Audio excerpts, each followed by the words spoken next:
back to Destroyer Deception. Pastor Kelly again coming to you guys with another video. Part 4 of this series of the Noahide movement to discuss and talk about the deception that is being taking place in teaching non-Gentile, non-Jewish people, which is also called Gentile people, to partake and join this Ben Noah movement or the Noahide movement to say, hey, our covenant is to keep 7 principles or 7 laws established by Noah in that covenant. If you looked at part 2 and 3 of this video, you will begin to clearly see how wicked it is and how false it is. And we're going to get more deeper in detail on how false it is and how wicked this is in this section of series. I will be reacting to a third video about this. And I will begin to show more deeper details of scriptures that point out what we should do, and how we're all of one, and we're not two separate. There's no laws and commandment for Israel, and then everyone else has separate laws. The Lord has no respect to persons. He has no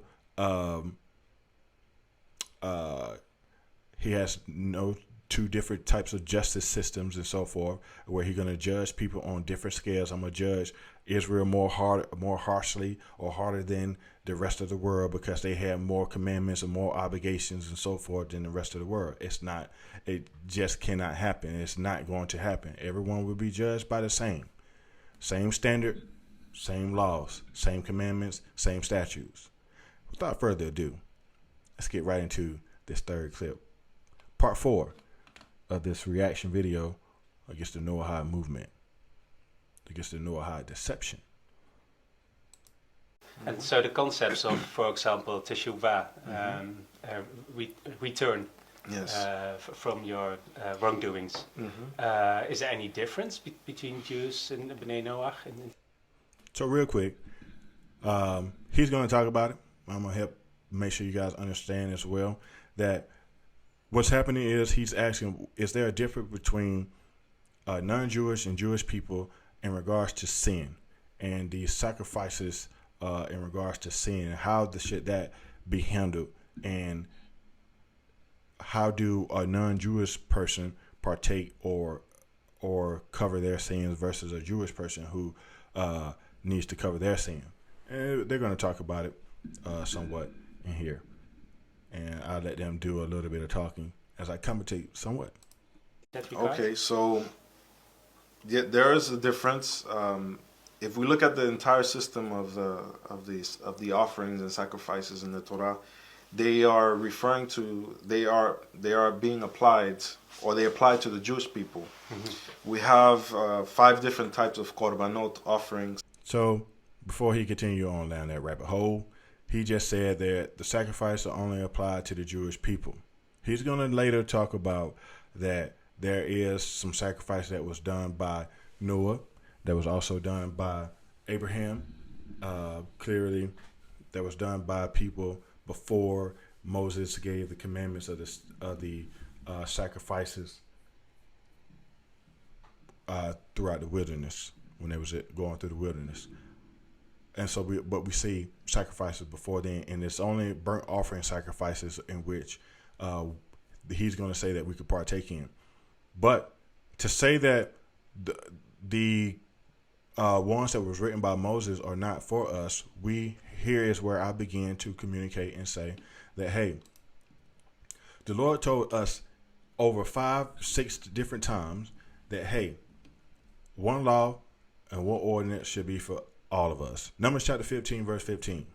One ordinance shall be both for you and for the congregation, and also for the stranger that sojourneth with you, an ordinance forever in your generations. As ye are, so shall the stranger be before the Lord. It's kind of clear, kind of simple, kind of self-explanatory that, hey, that wherever law that I have given you, the stranger shall also do this. Immediately, some of the rabbis, some of the Jewish people, and even Christian people that don't want anything to do with keeping the commandments, they would say, no, that's strictly for if you live in that land, if you live over there with them and so forth. It's only for those who want to be Jews, or want to be Judaism, where they would have to convert over and so forth. Absolutely not, and so forth. This is not in the manner that you're trying to make it to be. And therefore, the stranger that's sojourning with you, yes, you most likely can identify and know that that person is a stranger, but that person is now one that is born in the land. He is as Israel himself, as the mixed multitude that came out of Egypt with Israel was all of Israel. That was no longer, Israel and then a mixed multitude of people, which are strangers, that you would identify. No, there was all Israel now. Now they all have to abide by and keep these things, and this is now a part of what they do, and so forth. And so it's the same sense in this case, where the stranger is of Israel, which many Israelites today don't live in Israel. There's plenty Jews that stay in America, plenty Jews that stay in, obviously, if you looked at part 2 of this series, you would know that the guy speaking, he lived in the Dominican Republic for a while, and so forth. So if he lived in the Dominican Republic for a while, then therefore, clearly another example of Jews are everywhere. Jews in Africa, Jews in Europe, Jews in Asia, and so forth. Obviously, the Middle East, all around the world, Jews are everywhere. South America, anywhere there's land, there's Jewish people, and so forth. They're everywhere. But you don't tell the Jewish people that they're no longer in the land, that they don't have to keep the commandments and statutes and judgment of the Lord. They would tell you, no, we have to keep it. So it would still be the same thing for the stranger. The stranger would have to do the same thing. We would not have to do anything different. So if you join yourself into the Lord and so forth, it don't matter where you go or where you are or what you do, you have to keep the commandments of the Lord just as he stated. Every word that comes out of the mouth of God is what we must do. Not to beat that up, because I'm going to continue to beat that up as we go on throughout this series. Numbers chapter 15, verse 29. You shall have one law for him that sinneth through ignorance, both for him that is born among the children of Israel, and for the stranger that sojourneth among them. Numbers chapter 15, verse 29 is kind of quite clear. As we continue in this reaction video, you're going to know and quickly see that they're going to specifically talk about the sin offering and the trespass offering. Both of them are communicated and identified as unintentional sins, where you, through ignorance, as verse 29 stated, through ignorance, you have done these things. And therefore, but those sin offerings and those unintentional sins are only for Jews, as he just stated. But clearly, verse 29 say, in number 15, verse 29 say, you shall have one law for him that sinneth through ignorance. The same law, the same commandments, the same thing that I have told you to do in regards to any sin that is done by you, for those who have joined themselves to the Lord, for both the homeborn in the land and the stranger, both for him that is born among the children of Israel and for the stranger that sojourneth among them, it shall be one law for him that sinneth through ignorance. Numbers chapter 15, verse 29. Write that down, everyone. Write it down, because I'm going to write it down again, just to write it even bigger, to make sure it's understood and known that, hey, what he just said is not true. This is your key. One of your keys, one of your main understandings is to say, hey, wow, you know what? He's right. I have to rethink this Noahide movement. I have to rethink what I must do, because the Lord clearly said it's one law for him that sinned him through ignorance. That's the sacrifices, the sin offering. I must keep that. It's the same thing. Through ignorance, if I sin through it, I didn't know. I must bring my offering to the temple and give it to the Lord as the standards that were set up as if I was homeborn in the land. And I just told you guys, if a Jew lived in Africa, he has the same duties that he would have to do if he was in the land. And what he would do, it's the same thing. Regardless of wherever he is, wherever his dwelling places is. Without continuing going down that rabbit hole, let's continue with a couple more verses. Numbers chapter 9, verse 14. And if a stranger shall sojourn among you, and will keep the Passover of the Lord according to the ordinance of the Passover, and according to the manner thereof, so shall he do. He shall have one ordinance. You shall have one ordinance, both for the stranger and for him that is born in the land. Exodus chapter 12, verse 49. One law shall be to him that is homeborn, and to the stranger that sojourneth among you. And so we see, without continuing to go on further with the scriptures and so forth, that comes out of the Torah itself, for all the Jewish people that knows this is for you. This is for us. This is for the whole entire world. Not just one group, one covenant for you, another covenant for another individual. This is for all of us to understand, to do. It's one law for the entire world. Numbers chapter 15, verse 29. All right, let's continue with this. Offerings. Some of them are to give thanks. Others are for when one commits an error, which in Hebrew is het. We have also the word awon, and we have pesha. So these concepts of het, awon, and pesha don't apply necessarily to the non-Jewish world. Wow. Necessarily. He not really knowing. When you say things like that, you don't really know. You know, I think, nah, man, you got to know. Not necessarily. It is either it is or it's not.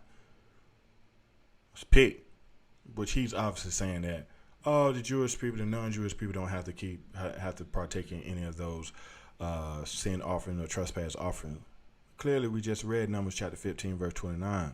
It's one law for those who sin in ignorance, for both the sin offering and the trespass offering, which both are considered unintentional, ignorant sins. One law for the stranger, and for those who are born in the land.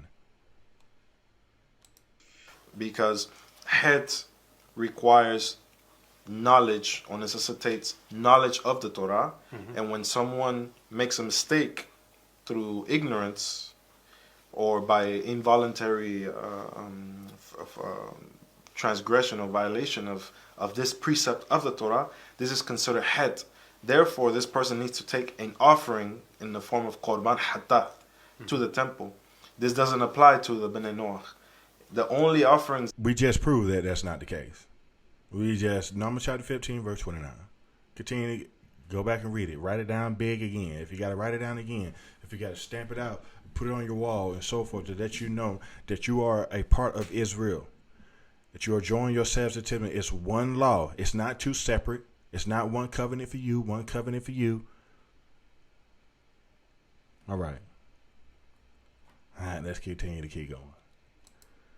The only offerings that the Bnei Noach had were korban olah, which is if we look at the Torah, the first person that we see that does korban olah is Noah when he comes out of the ark. He's talking about the burnt offerings that Noah gave in regards to the animals that he sacrificed on the altar that he erected for the Lord. He's saying that that's the only requirement that we have, or the only sacrifice that we're able to partake in regards to if we want to give a burnt offering, if there was a temple and so forth. That's the only thing we could partake in. Numbers chapter 15, verse 29. Clearly.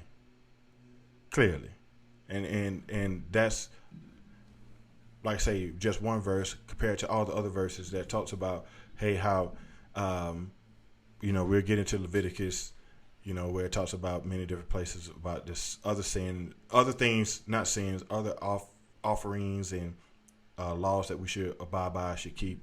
One law for all of us. It's for this stranger and for the homeborn in the land.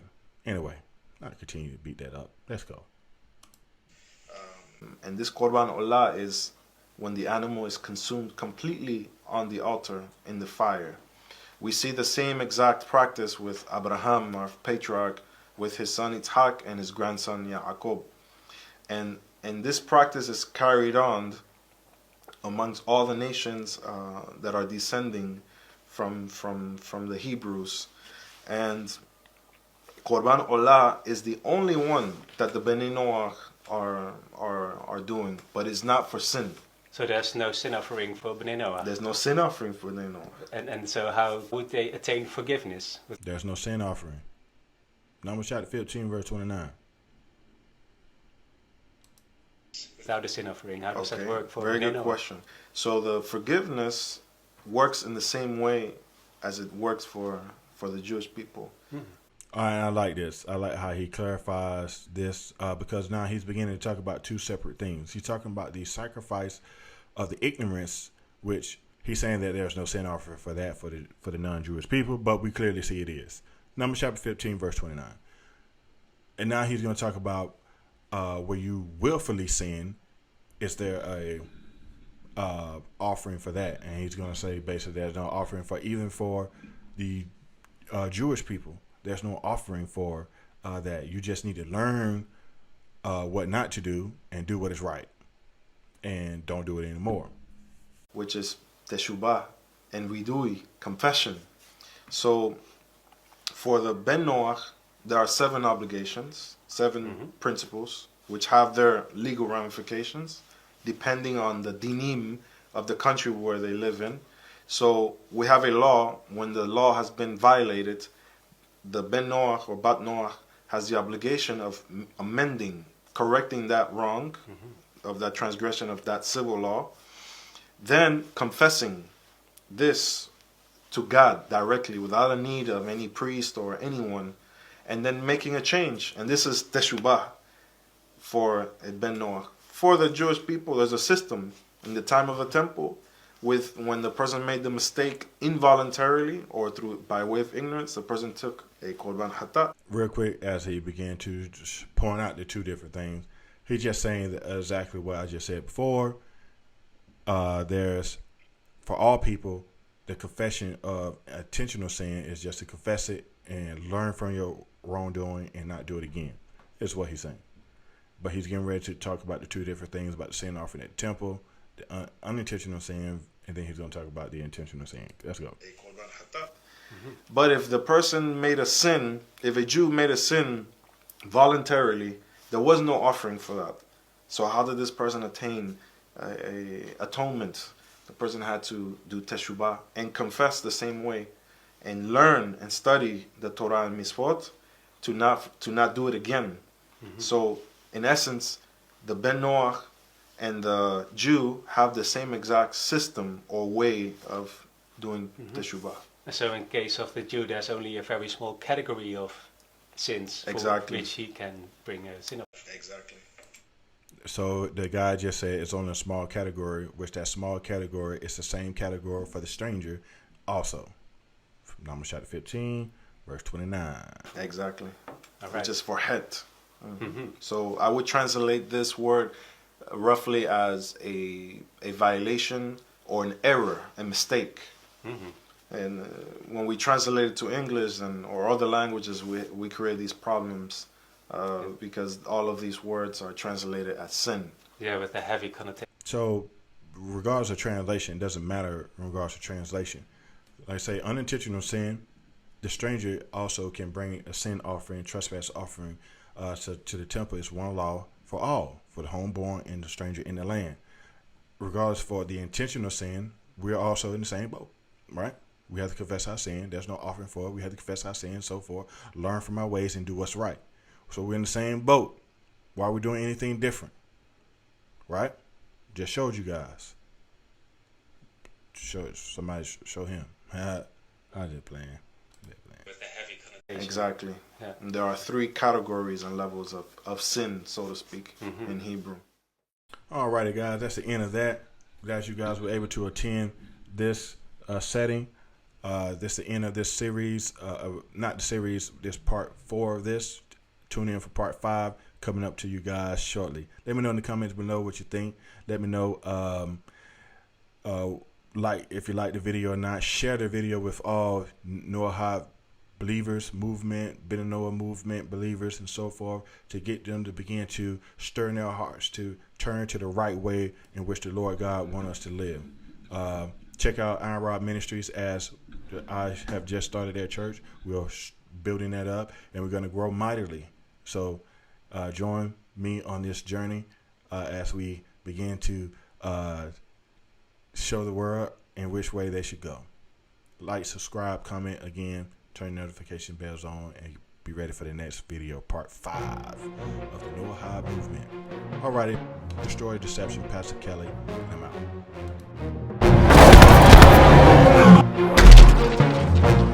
out.